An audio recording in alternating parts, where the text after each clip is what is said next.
Hey everyone, it's your friendly neighborhood Chippa here again, coming to you from a very rainy Lynn, Massachusetts on Friday, April 26, 2019. This is another one of my Chippa in the third person video journals or video blogs or vlog or whatever you want to call it. Hoping you guys are enjoying these. Just as a reminder, you can find me at patreon.com/thechippa.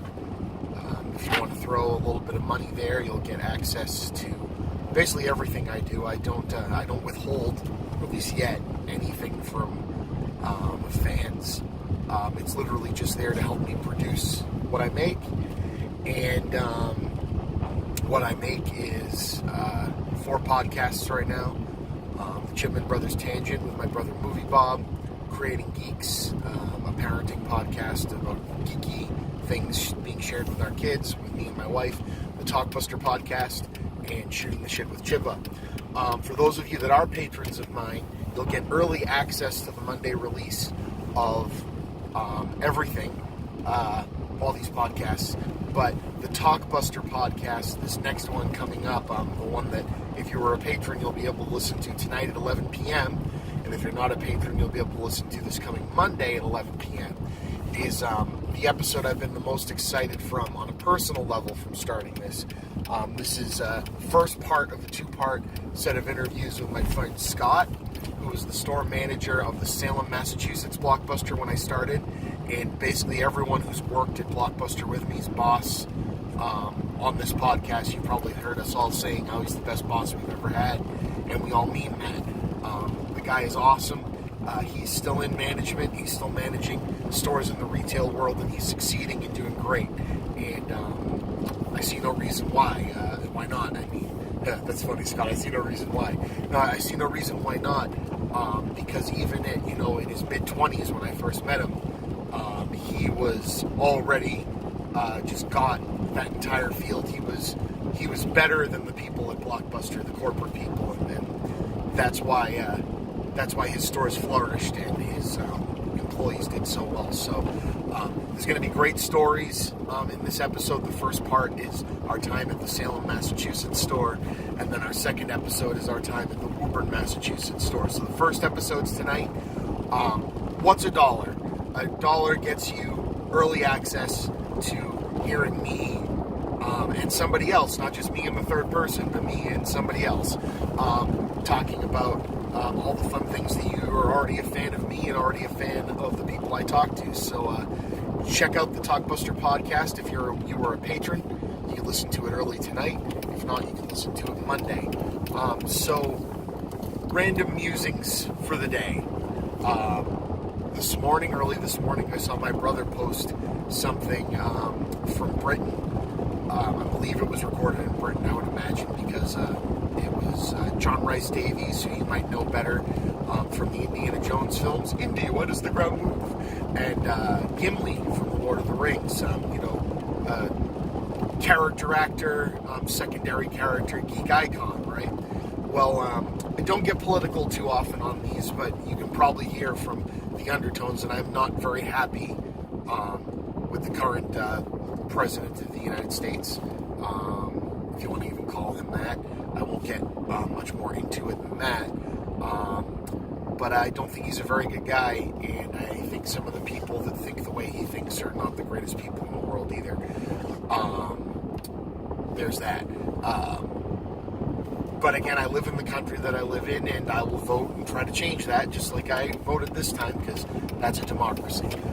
And that's the type of great democracy that they're talking about here. But I'll leave it at that. But just to say that, this guy is someone that, gained some fans in the public eye up to this point, as far as I know, hasn't said many stupid things.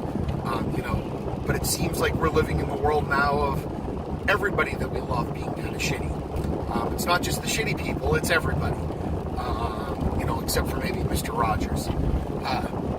Because they did an entire documentary on him and couldn't find anything bad. So, fantastic. But John Rhys-Davies was on some kind of The View-style roundtable thing, assuming very politically motivated. And, two strikes against him on this one.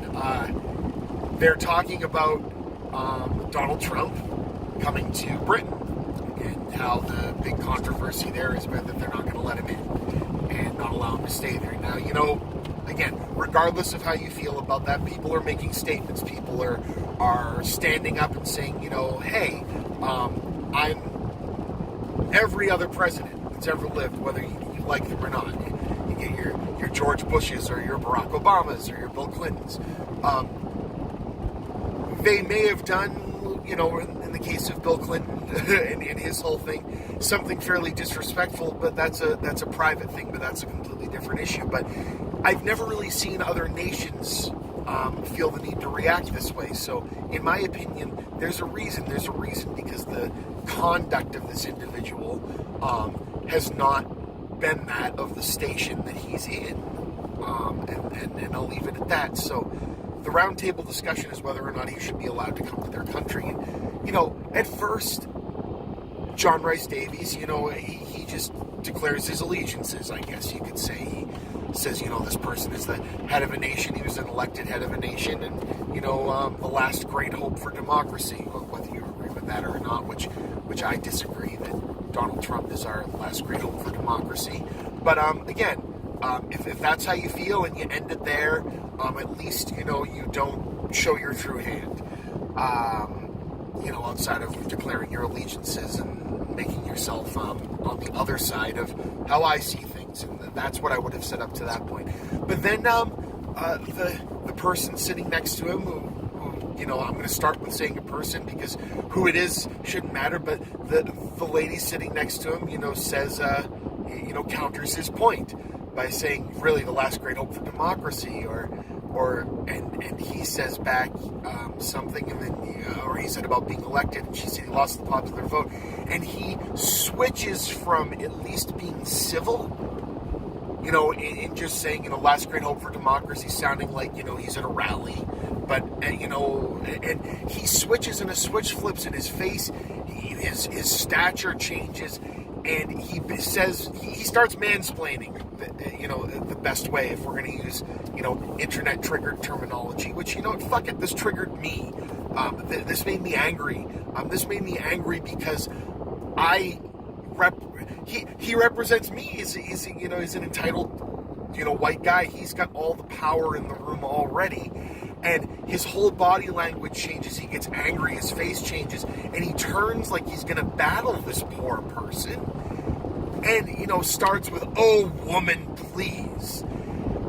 And, as a father with a daughter, as a husband, I mean, why do we feel the need? Why is it inherently ingrained in us to treat other people that way? I mean, I've already said that I'm angry about his viewpoint, but at least I could leave it as being his viewpoint, and he's just, kind of a bigoted, backward-thinking guy, but everybody ends up being a little bit different and, having different thoughts than you think, and I could leave it at that, outside of the fact that I disagree with him wholeheartedly. But when you start attacking people over it, you show your true colors, and you become the exact thing you're talking about. How can you say the last great hope for democracy if this person that you're talking about isn't even the last great hope for civility, let alone the last great hope for democracy? And then you standing there show that you're no better than what we're getting angry at. Having a debate doesn't mean to look like you're going to physically, or at least you're trying to get physically intimidating over somebody else. And, fuck that guy. I really gotta say, I mean, I love the work that he's done. I like the characters that he's played, but as far as I'm concerned, fuck right off. I don't want to see you in anything else. Maybe you make good on this. I doubt it. I'm a pretty optimistic guy. That's kind of the shtick for this. Maybe you find a way to make good on this. But I don't know. So, again, I just don't act that way. Find a better way. People can make mistakes, but you're on camera. When you make a mistake on camera, it's forever. And you're going to have to do a lot of work to fix that, especially nowadays. Hell, I've probably made some mistakes while I'm talking here. Call me out on it. Call me out on it. And I am reading comments and I'm listening, so I'm going to try to stop looking at the screen so much when I'm driving. But I like the idea. You guys coming along on my commute with me, I think is a cool, fun idea for doing this. So, again, apologies to people that don't come here for politics. I tried to keep it less about politics and more about just human decency, about civility. That's really kind of my approach to it. I mean, we have to live in a world of different viewpoints. But when those different viewpoints become weaponized, become militarized against one another, is where I get, is where I draw the line. And I think, at the end of the day, we're people. At the end of the day, we have to live our lives and live our days. And we have to somehow navigate within the rules and the confines of our daily life. And unfortunately, where I'm sitting, just because of the color of my skin and my orientation, as it were, or my the fact that I identify as he or him or a man, even though that shouldn't even be a thing. We should all just be allowed to exist, but we don't. So where I come from, and I said this in the video yesterday, is a place of automatic entitlement. So it's a lot easier for me to say, can't we all just get along? And that's not what I'm trying to say. I'm saying that those of us that are already getting along, those of us that don't start our day with an immediate need to be antagonistic, an immediate need to act like John Rhys-Davies did in this video as soon as he's countered by someone, we aren't the ones that have to change. We aren't the ones that have to be more accepting. It's those that are acting this way that need to change. And I'll leave you with that. This is your friendly neighborhood Chippa signing off. I'll talk to you guys later. Bye.